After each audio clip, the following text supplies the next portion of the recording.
पश्चिम उत्तर प्रदेश में मेरठ कैंट विधानसभा seat BJP का सबसे मजबूत किला कही जाती है। 1989 से पहले कांग्रेस का गढ़ थी, लेकिन बीजेपी ने कांग्रेस की सीट छीन ली और 1989 से लेकर आज तक यहां कमल खिलता आ रहा है। इस बार यहां से अमित अग्रवाल जी विधायक बने हैं, कमल खिलाने में पूरी मजबूती से कामयाब रहे हैं। सर पहले तो आपको बहुत बहुत शुभकामनाएं। धन्यवाद साहब, एबीपी के न्यूज़ का बहुत धन्यवाद। बहुत बहुत धन्यवाद। सर ये बताइए कि बहुत बड़ी जीत आपकी हुई है यहाँ पर, 1,18,000 वोटों से आप यहाँ चुनाव जीते हैं। प्रदेश की चौथे नंबर की ये जीत कही जा रही है। पब्लिक ने ऐसा कैसे दिल जीता कि सबसे बड़ी जीत यहाँ की अगर बात करें तो करने में कामयाब रहे? पब्लिक के बीच में अगर आप सतत रूप से संपर्क में रहेंगे, पब्लिक के सेवा करते रहेंगे, तो पब्लिक उसको भूलती नहीं है। पब्लिक पीढ़ी दर पीढ़ी इसको बता के जाती है।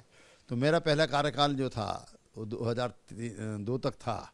12 मार्च 2002 को मैं रिटायर हुआ था। अब जनता ने 10 मार्च 2022 को फिर मुझे विधायक अपना चुना है, ठीक 20 साल बाद। तो 20 साल में भी मैं जनता के संपर्क में रहा।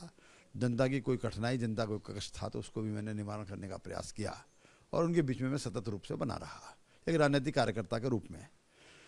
तो मैंने अब देखा, जब मैं चुनाव अभियान में निकला तो 104 साल, 102 साल, 94 साल, 92 साल, 84 साल तक के वृद्ध आंखों में आंसू खुशी के लेकर और मेरे स्वागत के लिए खड़े थे। 2-2 घंटे उन्होंने प्रतीक्षा की थी। तो उन्होंने पीढ़ी दर पीढ़ी अपने पीढ़ियों को बताया है कि अमित अग्रवाल ने क्या काम किए थे और कितना हमारा संपर्क अमित अग्रवाल से परिवार का है। तो वही कारण था कि इन 3 पीढ़ियों ने मुझको चुनाव लड़ाया। तो ये आभास तो मुझको हो गया था जनसंपर्क के दौरान ही कि मैं कितनी वोट से जीतने वाला हूँ। तो मैंने तो उसको 1.25 लाख की कल्पना की थी। 7,000 वोट कम रह गई। मुझे बड़ा मलाल है इस बात का। अच्छा, मलाल है इस बात का? इस बात का मलाल। तो इस कमी के पीछे की वजह क्या लगी? वजह नहीं, कुछ समझिए कि प्रशासनिक जो अधिकारी हैं कुछ, उनका रवैया बड़ा ख़राब था। हमको मेरठ कैंट में विपक्ष कहीं मिला ही नहीं, लेकिन विपक्षी भूमिका अगर अदा की है तो कुछ पुलिस अधिकारियों ने, कुछ प्रशासनिक अधिकारियों ने विपक्षी भूमिका अदा की, जिस कारण से ये हमारा वोट कम रह गया। अच्छा, तो फिर क्या सोचा है? चलिए, चुनाव तो आप जीत गए हैं, कैंट के लिए क्या सोचा है? एक स्मार्ट कैंट की कल्पना तो की जा रही है, तो इस कैंट के लिए क्या सोचा है? बहुत कुछ सोचा है कैंट के लिए।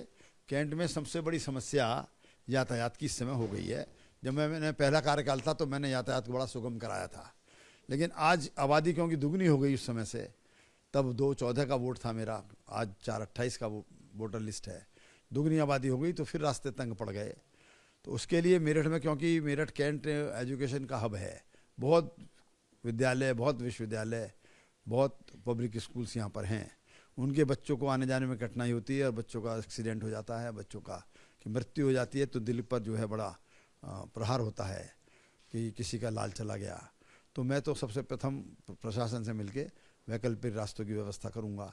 चाहे बड़े रास्ते ना बन सकें, लेकिन दुपहिए, तिपहिए, मेट्रो, मिनी मेट्रो, ये सब के रास्ते अलग से बन जाएं तो यातायात में सुगमता हो जाए, तो जीवन खतरे में ना पड़े बच्चों का। दूसरा, मेरठ कैंट में जो लोग रहते हैं वहाँ मकान बनाने में, उनको मरम्मत करने में बड़ी कठिनाई है, क्योंकि 200 साल पुराना 1808 में कैंट बना था, तो वो 225 साल हो गए। उसका कैंट का जो नियम है वो बड़ी जनता के खिलाफ है। तो वो रिहायशी इलाका जो है कैंटोनमेंट का, वो नगर निगम में शामिल हो जाए, ये हमारा प्रयास होगा। और मेरठ को, जैसे मैंने आपको कहा कि हम मेरठ को एक विपक्ष विहीन और एक मॉडल विधानसभा के रूप में प्रस्तुत करना चाहते हैं। और अभी भी देखिए, मैंने मॉडल विधानसभा के रूप में ही प्रस्तुत किया है। कहने को तो चौथे नंबर पर है, लेकिन अगर आप प्रतिशत के हिसाब से निकालेंगे तो पहले नंबर पर मेरठ है, मेरठ कैंट। क्योंकि साहिबाबा विधानसभा में 11.5 लाख वोट है, उसमें से 2,15,000 की जीत है। पंकज सिंह जी नोएडा में 7,14,000 की वोटर लिस्ट में से तब वो 181 से जीते हैं। मेरी वोटर लिस्ट केवल 4,28,000 की है, जिसमें से मैं 1,88,000 से जीता हूँ। तो अगर प्रतिशत निकालेंगे तो सर्वप्रथम नंबर मेरठ कैंट का है। तो मैं चाहता हूँ कि मेरठ कैंट भाजपा के लिए एक मॉडल विधानसभा के रूप में प्रस्तुत हो। अच्छा सर, एक चीज़ और बताइए मुझे, जिस तरीके से देखिए गठबंधन किया गया था, चूंकि आप पश्चिम उत्तर प्रदेश में जगह जगह जाते रहे हैं, जो गठबंधन किया गया था कि बीजेपी का विजय रथ रोका जाएगा और यहाँ पर मनीषा अहलावत को उतारा गया था कि गठबंधन इस बार यहाँ फूल को रोक देगा और यहाँ पर जो है नल चल निकलेगा, लेकिन वो कामयाब नहीं हुआ। क्या वजह उसके पीछे की मानते हैं कि अखिलेश और जयंत दोनों साथ मिलकर लड़े लेकिन वो कमाल नहीं कर पाए? देखिए, खाली पश्चिम उत्तर प्रदेश नहीं, मैं तो पूर्व में जौनपुर तक गया, प्रयाग में 12 विधानसभा तक भी गया हूँ, हंडिया विधानसभा में गया हूँ, सीतापुर गया हूँ, लहरपुर, हरदोई गया हूँ। मैंने खूब अच्छी तरह से पास से नज़दीक से देखा है। पश्चिम उत्तर प्रदेश तो मेरा देखा हुआ है ही। इसको आप जो गठबंधन कह रहे हैं ये उचित शब्द नहीं है, ये ठगबंधन है। बबली बंटी पिक्चर देखी थी आपने? तो वो लखनऊ लूटने के लिए उन्होंने ठगों ने मिलके वो बना लिया। तो ऐसे ही है, दो लड़के मिल गए ये और इन्होंने जो यूपी लूटने का प्लान बना लिया। उससे पहले दो लड़के और मिले थे, वो भी कुछ नहीं कर पाए। बुआ बबुआ मिले थे, वो भी कुछ नहीं कर पाए। तो ये इनसे कुछ होने वाला नहीं है। देखिए 2 महीने में 1 महीने में चुनाव नहीं जीता जा सकता, पब्लिक के दिल को नहीं जीता जा सकता। 5 साल तक भाजपा के कार्यकर्ता घर पर नहीं बैठा। 2017 में सरकार बनी थी, उस दिन से सड़क पर है, जनता की सेवा कर रहा है। कोरोना के अंदर मोदी जी और योगी जी से प्रेरणा लेकर जनता की सेवा की है। घर घर खाना बंटवाया है, राशन बंटवाया है, घर घर दवाई की मेडिकल किट बंटवाई हैं, भंडारे चलाए हैं, खाना बना के पका के बांटे हैं, और दवाइयाँ इंजेक्शन लगवाए हैं लोगों को ले जाकर, और हमने तो ऑक्सीजन तक बांटी है। तो जनता का दिल जीतना हो, जनता की सेवा करनी हो तो धरातल पर उतर के करनी चाहिए। ये महीने 2 महीने में आप कह दो स्कूटी फ्री दे देंगे, हम लैपटॉप फ्री दे देंगे, ये तो सब जनता समझती है कि लॉलीपॉप है। 300 यूनिट बिजली की बात भी तो कही थी अखिलेश यादव। लगता है कि पब्लिक को 300 यूनिट बिजली नहीं चाहिए, मोदी योगी चाहिए। बिल्कुल, आज जनता जो है वो ये नहीं देख रही है कि मेरा पेट्रोल महंगा हो गया है। वो जानती है अगर पेट्रोल महंगा हो रहा है तो सुई भी हमको फ्री में लगी है। विश्व के अंदर कोई देश नहीं है जिसने सुई फ्री में लगाया हो वैक्सीनेशन। 12,000 रुपये में लगता है अमेरिका के अंदर भी इंजेक्शन, $1,500 में। हमारे देश के अंदर हमारे देश के प्रधानमंत्री ने 180 करोड़ इंजेक्शन लगवा दिए। जरा कैलकुलेशन तो करिए आप, 12,000 से कितने रुपए का बैठेगा। तो ये जनता जानती है कि हमको फ्री राशन मिल रहा है। किसी ने कानून तो नहीं बनाया ना कि आपके पड़ोस के अंदर कोई गरीब है, कोरोना के अंदर परेशानी है, तो हम अपने घर से ले जाके खाना खिलाएं उसको।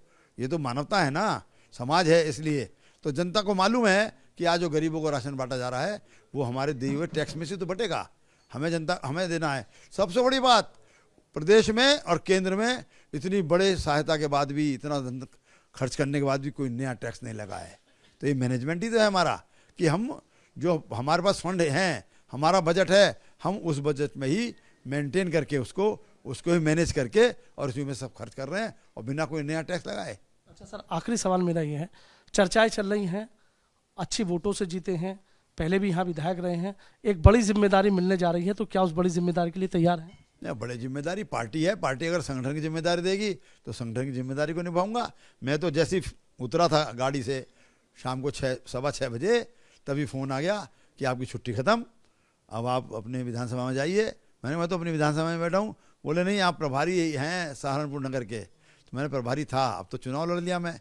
तो बोले आपको छुट्टी मिली थी 30-25 दिन की चुनाव लड़ने के लिए, अब आप तुरंत जो है सहारनपुर पहुँचिए। अगले दिन मैं सहारनपुर चला गया। सहारनपुर में तो एक सीट बढ़ाई आई ना पिछली बार। आया, मैं क्या आया था 8,000 जीतेंगे, 78 वोट से जीत गए। 78 वोट जीत गए वो। तो पार्टी मुझे संगठन की जिम्मेदारी देगी, उसको भी निभाऊंगा। पार्टी मुझे सरकार में कोई दायित्व देगी, उसको भी निभाऊंगा। पार्टी का सिपाही हूँ, जब पार्टी ड्यूटी लगाएगी उसको पूरा करूंगा। बहुत बहुत शुक्रिया। तो देखिए, अमित अग्रवाल जी हैं हमारे साथ, सीधा कह रहे हैं कि पार्टी का सिपाही हूं, जो भी जिम्मेदारी दी जाएगी उसको बखूबी निभाऊंगा। लगातार सक्रिय रहे हैं, लोगों के घर घर जाते हैं, और शायद इसीलिए नेताओं को अब जनता के घर घर जाना पड़ेगा अगर ऐसी जीत उसे हासिल करनी है। क्योंकि इस बार के चुनाव में यह भी देखा है कि जिन लोगों ने दल बदले, पब्लिक ने उनसे दिल बदल लिया। वीडियो जर्नलिस्ट सत्येंद्र सिंह के साथ सनुज शर्मा, एबीपी गंगा, मेरठ।